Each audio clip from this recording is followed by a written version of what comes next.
This is how Ukraine's army is halting Russia's advance, using anti-aircraft weapons like the US-made Stinger against low-flying helicopters.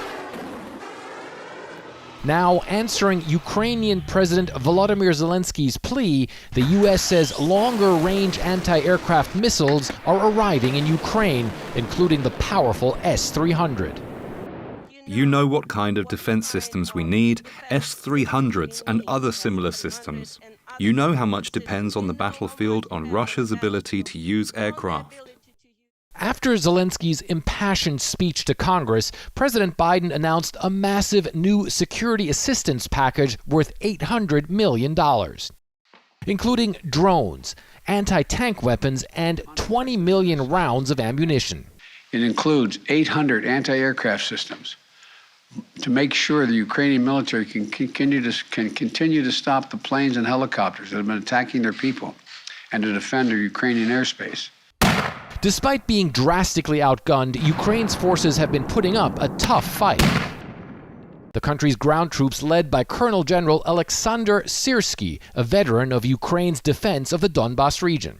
Meanwhile, the chief commander of the armed forces, General Valery Zaluzhny, who's widely credited with reforming Ukraine's military, vows to fight the Russians to the last drop of blood.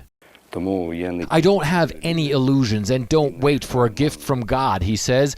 I fought and have been preparing my armed forces. The weapons supplied by the US and its allies are giving them a fighting chance. Ukrainian units blowing up Russian tanks with shoulder-fired missiles like the Javelin supplied by the US, or NLAWS, a similar anti-tank weapon made in Britain. We're at a crucial point in the battle here where Ukraine is tipping the balance against Russia. Russia's clearly in trouble. Ukrainian troops have fought tooth and nail with Russian tanks on the ground despite being massively outgunned by Vladimir Putin's army.